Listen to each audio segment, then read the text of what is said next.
ته بوځي له خیره سره بس موږ راغلي دلته میلې ته او مال بخلو د خیره سبا انشاءالله زموږ بنډار دی هلکانو بنډار نیولی دی سبا به د خیره پروګرام پرې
بسم الله الرحمن الرحیم د زلا ټلویزیون او یوټیوب چینل د پاڼې ډیرو درنو کتونکو سلامونه نیکې هیلې او احترامات دا وارې د خپلو ملګرو سره یو ځای موږ داګام ولسوالۍ ته راغلي یو او داسې سیمې ته ځو داسې علاقې ته ځو چې ډېره ښایسته ښکلا ولري او هلته د ملګرو سره بنډار کوو دا چې په دغه بنډار کې زموږ سره څوک دي څنګه دلته راغلي دي او د دې تر څنګ دغه سیمې د نور څومره سیلانیان راځي موږ پرې یو خپرونه لرو موږ سره پاتې شي او خپرونه تر پایه وکړو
نصیر صافی دی د کونړ ولایت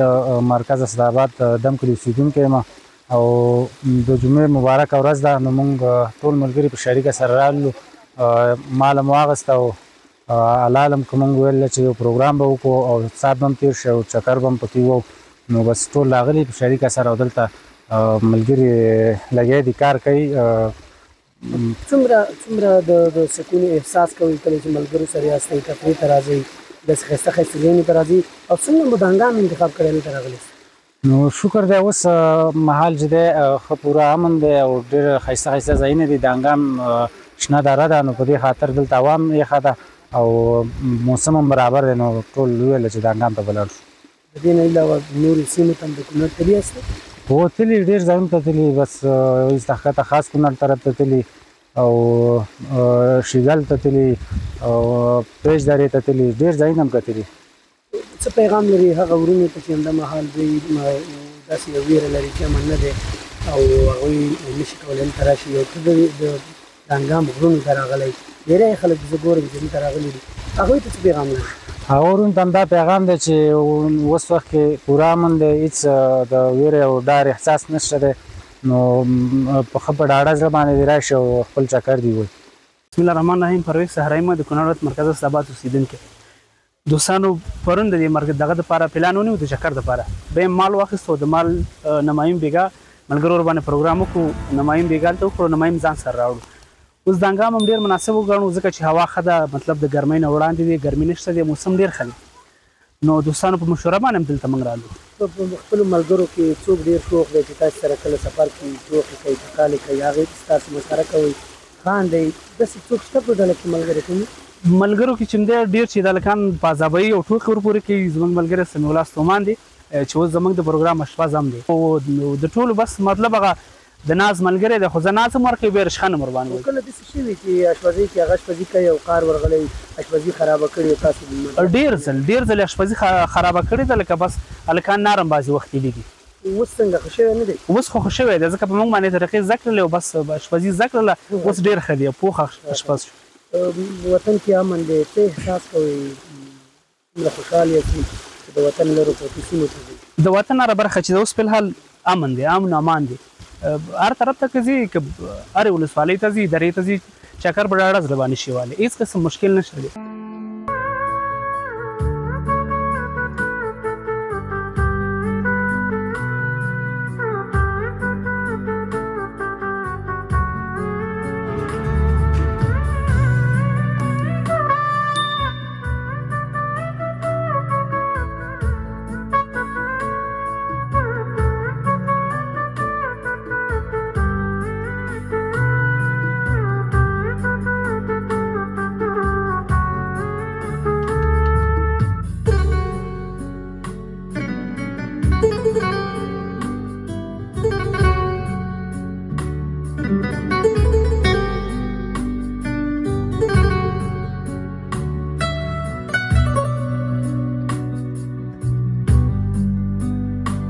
او ملګرو ما سره کار وکړو زه هم غواړم چې اشپزي ورته وکړم اشپزي همداسې ته کې هر وخت ملګرو په منځ کې که نه زیاتره وخت موږ ملګري ټول په شریکه سره کوو خو پخلی ولا زه کوم کله داسې وخت راغلی دی چې ډېر خراب کړی او ملګري درته غوسه شوي نه تللی سي وږي تللی سي څو څو کاره ته دا کار شوې ده چې دیګ مو خراب کړی دی کوم ځای چې ملګري نه پرېښي دي اوس خو اوس دې چیرې رانیولي ده یو وریجې دي په غوښه کې یو روش دی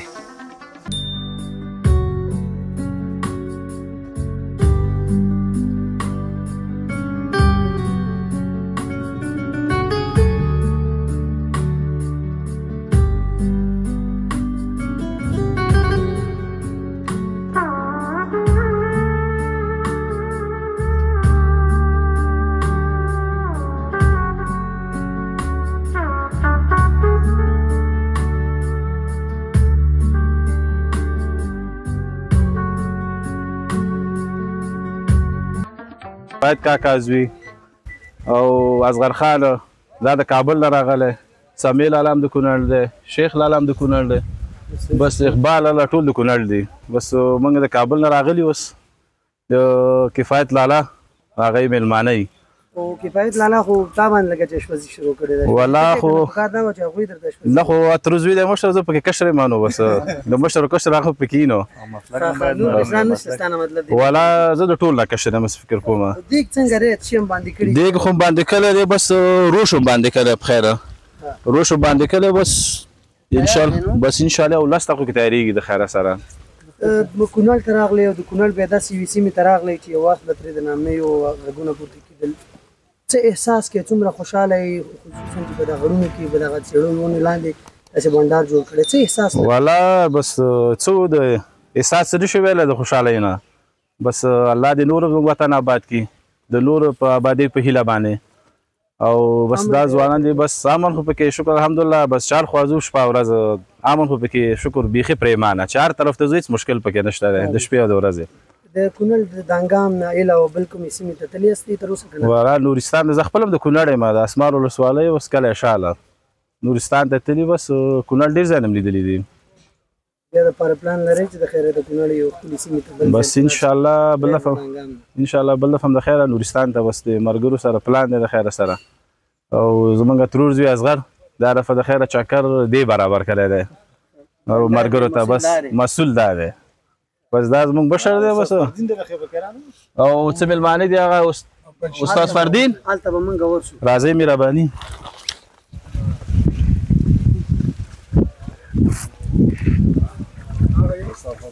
دا ملګري به ته معرفي کړي زه به ورسره بیا خبرې وکړم خرسان جان د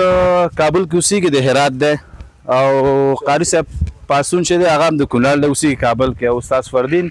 دا خپله د کابل دی اصلي باشنده د کابل دی او هغه ملګري چې دی د کونړ دی او دا ملګری چې دی دا د بامیانو دی دا هم د کونړ دی سلام عرض ادب خدمت شما و دوستا بنده خرسند نام دارد از ولایت هرات هستیم باشنده کابل دیگه دین روز ما آمدیم کونر آمدیم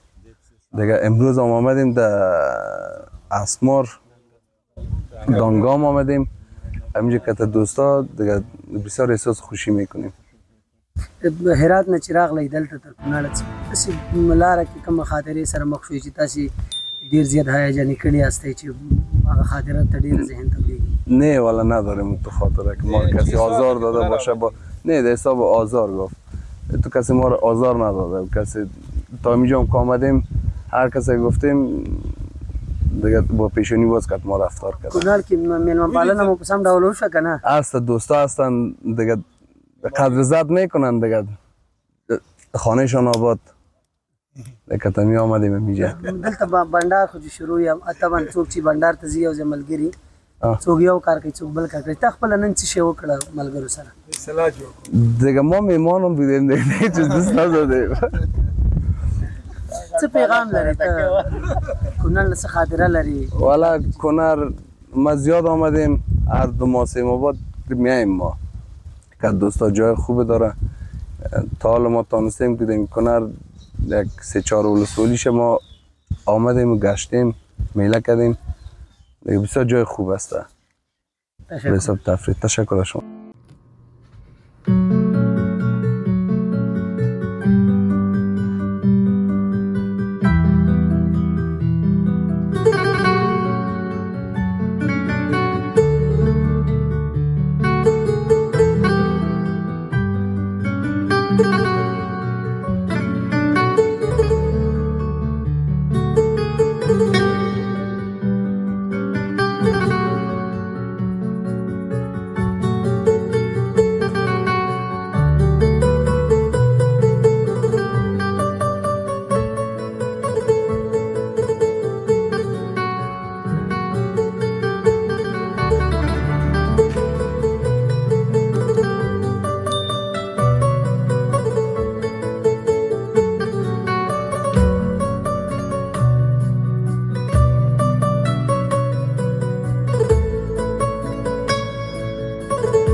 د زلا ټلویزیون او یوټیوب چینل د پاڼو ډیرو درنو کتونکو پرې هیله چې زموږ دغه خپرونه مو لیدلې وي او د خوښې وړ مو ګرځېدلې وي. دا وه زموږ د دې اونۍ خپرونه. تر بیا او بلې خپرونې د الله په امان.